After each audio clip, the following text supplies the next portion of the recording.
Plus family. I am Ricky, and I am here to welcome you to the Mouse Bites. I am so glad you're here today. We have so much news to get to today. I can't even, wow. I mean, the past 2 weeks, because I do apologize, but I was not able to do Mouse Bites last week. And spoiler alert, won't be able to do Mouse Bites next week because I'm actually headed down to Walt Disney World to experience the Epcot Flower and Garden Festival, which I have to tell you is hands down my favorite festival that Epcot does. I think they just do such a fantastic job with the Epcot Flower and Garden Festival, and I'm so excited to head down there and experience the festival on opening weekend.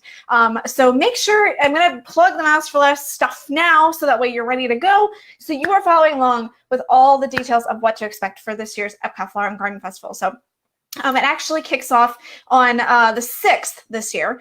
So I will be there on Saturday to experience the event. And so you're going to want to follow the Mouse for Less on all of our social sites. Of course, you've got Facebook, you've got Twitter, you've got Instagram, and we of course have our YouTube channel as well, which of course we won't have anything immediately on the YouTube channel. However, we will have some videos that are going to go up on the YouTube channel after the fact of some of what guests can experience with the Flower and Garden Festival for this year. So look for a overview video of the Flower and Garden Festival within the next couple weeks after next weekend. So just so you guys are prepared and are ready to see what the event has to offer. Now, the Flower and Garden Festival actually does run through June 3rd, which is the longest that the Flower and Garden Festival has actually run in, I think, ever. So that's kind of cool.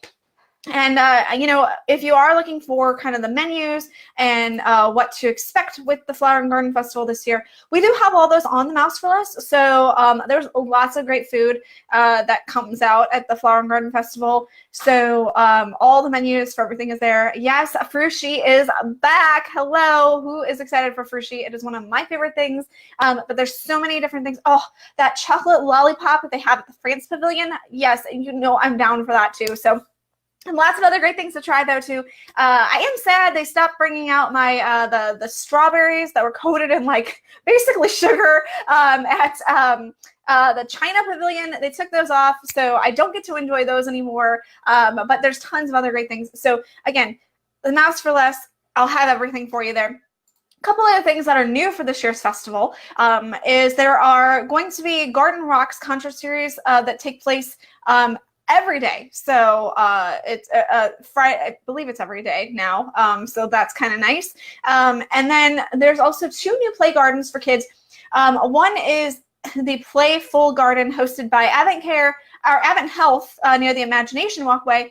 So that's one that guests can kind of focus on nutrition and wellness. And then there's the Bo Peeps Playtime Training Grounds. And this is presented by Toy Story 4. Course, Toy Story 4 comes out this year, and it's located near Test Track, and it's of course inspired by Bo Peep, and you'll also get to see some of your other favorite Toy Story pals. Now, this is the first time that Bo Peep is actually going to appear in topiary form this year, so that's kind of cool, as well as her sheep are going to be there too, so also kind of neat. There's also going to be a sculpture made from recycled marine debris that's going to be on display in Future World, and it is themed after the Disney nature film Penguins, which is going to open on April 17th. Not sure if this will debut with the start of the movie or if it's going to debut with the Epcot Flower and Garden Festival, but those are kind of the highlights of what's new for this year's Epcot Flower and Garden Festival this year. So lots of things coming with that, but the big news, so yes, follow along with me on all my fun adventures at the Flower and Garden Festival next weekend.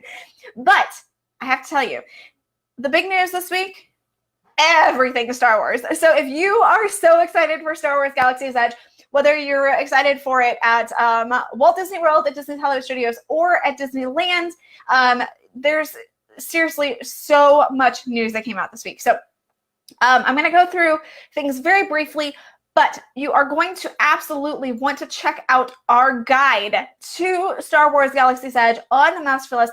We have everything spelled out for you. We have videos.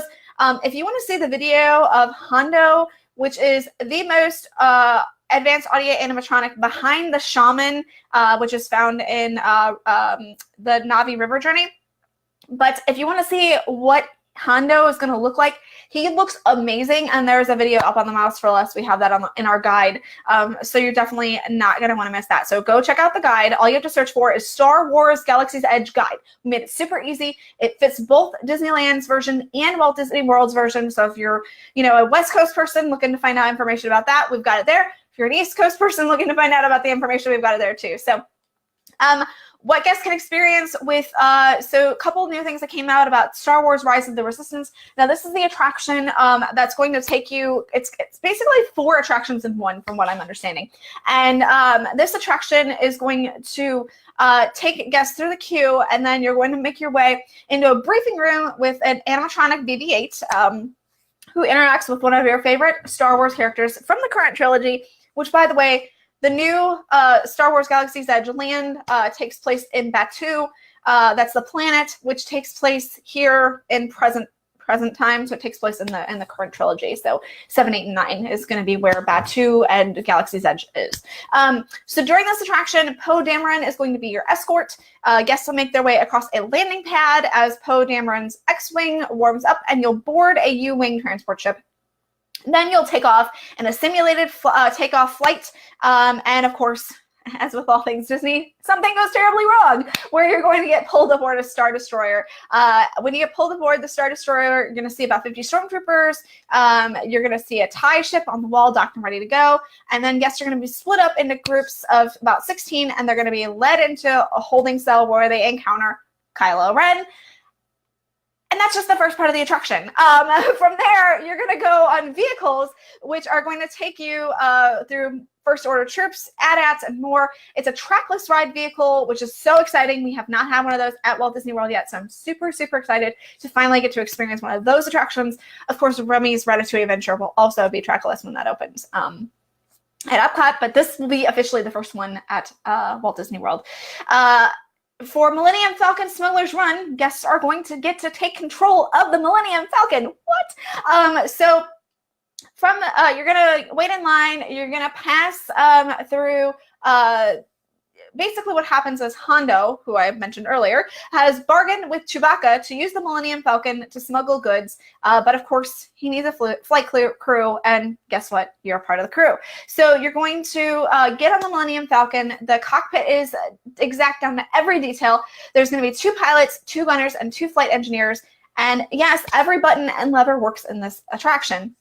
Now, the attraction is going to be it's going to feature screens, and it's going to be done in real time. So the moves that you make are going to translate onto the big screen. So that's really cool too. The attraction is going to depend on the, so you're going to be able to fail on this attraction, and it's not going to, you're not going to fail in the sense of, oh my gosh, I've been on this for 30 seconds, we crashed and burned, and all is end. If you waited in line for 2 hours or 5 hours or however long this line's going to be, don't worry, you're going to be on it for more than 30 seconds, even if you fail. But it is going to, the efficiency of your group will depend on how pristine or more battered that your vehicle comes out. And of course, the people of Black Spire Outpost are going to be able to react to your team's performance and how well you flew. Millennium Falcon will have a single rider line. No idea on how fast that will get guests on. I suspect it will also, of course, have a Fast Pass line. In addition, the Rise of the Resistance attraction is also going to have a Fast Pass line too. So both attractions will seemingly have Fast Pass. So that's it for the attractions, and I'm just getting started. We also have information about dining. So, of course, we knew about Oga's Cantina, which is going to be the first time Disneyland will ever serve alcohol. Of course, we've had alcohol at Walt Disney World for a while, and well, all the parks at this point, but this is the first time that Disneyland will have alcohol. Guests can only drink alcohol in Oga's Cantina at Disneyland. No word on if that will be able to be taken out at Disney World. There's also going to be the Docking Bay 7 food and cargo location. This is going to be a quick service dining location. There's Ronto's Roasters, which is also going to be a quick service dining location. It seems like that's going to be a little bit smaller than the Docking Bay 7. There's going to be the milk stand, which is where guests can pick up green or blue milk. Don't worry, it's not real dairy, so if you are lactose intolerant, you're going to be okay. It's made from things like coconut and almond milk. with flavorings like berry and melon and things like that. And then there's Kat Saka's Kettle, which is going to offer popcorn. For shopping, there's the Droid Depot, where you can actually build your own droid. There's Savi's Workshop, where you can get a lightsaber made. I expect extremely long lines here, so just keep that in mind, because there's only 14 people that can go in and make a lightsaber at a time. Yikes. Okay, there's also Doc Ondor's Den of Antiquities, the creature stall, where you can make, your own, or you can find your own beasts. The Toydarian Toy Maker, which have adorable little plushies that looks like, but there's also going to be tin toys and instruments and things like that. There's Resistance Supply, which will sell hats, badges, pins, etc. And also First Order Cargo, which will also have similar things, but for people who want to support the First Order. There won't be like Star Wars Galaxy's Edge emblazoned items for guests to be able to purchase. So if you're looking for those, you're going to have to go outside of the land in order to purchase those things. I suspect they will still be available though. Everything in Star Wars Galaxy's Edge is going to feel lived in. So all the shops and everything like that are going to make you feel like you are actually buying something on that too. Last but not least, the Play Disney app is going to be very integral in your experience in Star Wars Galaxy's Edge. So make sure you download that app right now so you're ready to go when you hit the park. And you're going to be able to play games and do lots of different things with the app. Again, I've only scratched the surface with what I'm talking about, and I've gone on forever about Star Wars Galaxy's Edge. So that tells you I've only scratched the surface. If you want to read all about it and you've missed all the news this week, go check out our guide on the Mouse for Less. Let's see here. Moving on to other news, because that was a lot. Fancy Nancy is going to greet guests at Disney's Hollywood Studios. This is Disney Junior's newest character, Fancy Nancy, and she is going to meet guests in the animation courtyard.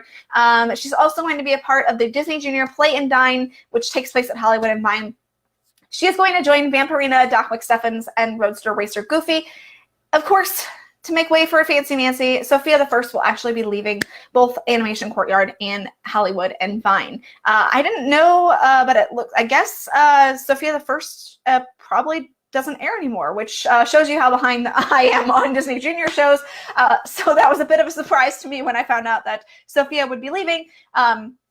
But I guess her show's off the air, so that makes sense on why Fancy Nancy, who is on the air, is going to be greeting guests. A new show is coming to Disney's Animal Kingdom. Bollywood Beats is an Indian dance experience which is debuted in Asia at Disney's Animal Kingdom. This show features traditional Indian dance from classical Indian rhythms, and this show is going to be presented on the stage across from the Anandapur Theater, which is where the Great Bird Adventure show takes place currently. The show times for Bollywood Beats is going to be at 12:30, 2, 3, 4, 5:30, and 6:30. So if you want to catch it, don't miss it. We do have a couple of stores that have closed at Disney Springs. Something Silver, which is on the west side, is set to close in the near future, and Sublime, which is kind of a sister store of Something Silver. That's a kiosk that was located just outside of Paddlefish in the landing, and that has also closed. For those of you with little ones, if you have a little one who is absolutely enamored with the Bibbidi Bobbidi Boutique, guess what? You're going to have a brand new location that you're going to get to go to. So the Bibbidi Bobbidi Boutique will bring its transformations to Disney's Grand Floridian Resort and Spa starting this summer, inviting young princesses and knights to participate in the transformations. To help make way for this experience, though, the Ivy Trellis Salon is going to be moved to the Senses, a Disney spa, which is part of the Grand Floridian Resort. And then additionally, the Bibbidi Bobbidi Boutique is going at the Magic Kingdom is going to be expanded, so more guests are going to be able to enjoy it. Apparently it's raining really hard outside. I don't know if you saw the lightning, but there's also thunder. So guests are going to be able to take part in the expanded Magic Kingdom's Bibbidi Bobbidi Boutique starting in the summer. When the expansion is completed, the check-in area is going to be at the Castle Couture, along with dresses and fitting rooms. And then the photo studio that's currently located in the Castle Couture is going to move to Sir Mickey's. The Magic Kingdom location is going to remain open while the work takes place. and existing reservations won't be affected. Guests can continue to make reservations for the Disney Springs version and the Magic Kingdom version of Bibbidi Bobbidi Boutique by calling 407 WDW style. Now, that's all the news that I have for this week. But I told you I wasn't here last week, and there was a ton of news that came out last week, too. It's like Disney knew that I was going to be, away and couldn't report to y'all about what is happening at the resort. So we have huge changes that are happening at Epcot. Who else is excited about these, and who was so surprised when these came out? So first things first, we're going to see big changes to the main entrance of Epcot. The main entrance plaza is going to welcome guests with new pathways, sweeping green spaces, and a newly reimagined fountain. It's going to be gorgeous. So you can say goodbye to the Leave a Legacy tiles that are right in the front, and it's going to be total green space. It's going to be gorgeous. The Leave a Legacy tiles are not disappearing. They are going to be moved outside of the gates. So if you have a tile out there, never fear. You're still going to be at Epcot. You're just going to be outside the gates. So that part is very exciting too. And no word on when this enhancement will be taking place, but it's going to be absolutely gorgeous when it's all done. Now, also announced was a brand new pavilion is going to be added to the park in Future World. Well, kind of new. Okay, so it's actually replacing the Wonders of Life Pavilion, which had been the festival center for so many years. This new space is going to be devoted to playful fun and feature an innovative city that comes to life under the dome of the Wonders of Life Pavilion. The Pavilion City will be bursting with interactive experiences, your favorite Disney characters, and hands-on activities, as well as engaging entertainment. It will open in time for the Walt Disney World's 50th anniversary, which, as a reminder, takes place in 2021. Now, to get guests excited for all these changes, a new Experience Center will be coming to Epcot later this year. The Experience Center will be located in the Odyssey Pavilion, and it will feature interactive exhibits to help visualize the park's new projects. Last but not least, we have an update to the Walt Disney World policy and the essence of FastPass Plus. So to help kind of reduce misuse, guests who have a reservation at a Walt Disney World resort and then cancel said reservation have technically been able to keep their FastPass Plus reservations. This change is that if you cancel your reservation, your FastPass Plus reservations will also be canceled. Now, don't fear if you are canceling it for a good reason, moving to a new hotel or whatever, you will have a 2-day grace period to create that other reservation. However, if you're just canceling it because you wanted to skirt the system and take advantage of the loophole that Disney created, you absolutely could. And, this is basically going to hopefully allow for guests who are just making these reservations and then canceling them to take advantage of that 60-day reservation window instead of the 30-day reservation window. It's going to maybe make the FastPass availabilities a little more broad for those who make their FastPass reservations at the 30-day mark. I guess time will tell on this, so it'll be interesting to see kind of what happens. But I will keep my eye on things to see kind of where things go. Woo! Oh my goodness, that is it for this week. I can't believe it. Please, Disney, don't announce a whole lot of new stuff for next week because I don't think I can handle it, especially with me being gone next week. But you know what? If they do, that's okay. I promise I will get the news to you the following week after I'm back from Flower and Garden. I apologize for not being able to keep these on a semi-regular basis, but I keep trying, but I got to get the content for you guys too. So, it's one way or another. So I'm sure you like to see the content. And again, I'll have a ton of it next weekend when I'm down there for the Epcot Flower and Garden Festival. So if you guys have any questions about anything that I've discussed or whatever, if you have questions about something else, feel free to ask those in the comment section and I will be happy to answer those for you. And if you have any questions about the Flower and Garden Festival that you want to see, make sure you ask those in the comments too, and I'll be happy to answer those. And if there's anything that I see while I'm down there that you guys have questions for, I'll be happy to answer that too. So that's going to do it for this week's edition of the Mouse Bites. Again, make sure you're following along with all of the social media sites to catch up on everything that I'm going to be sharing next weekend. And I'll see y'all real soon. Bye, guys.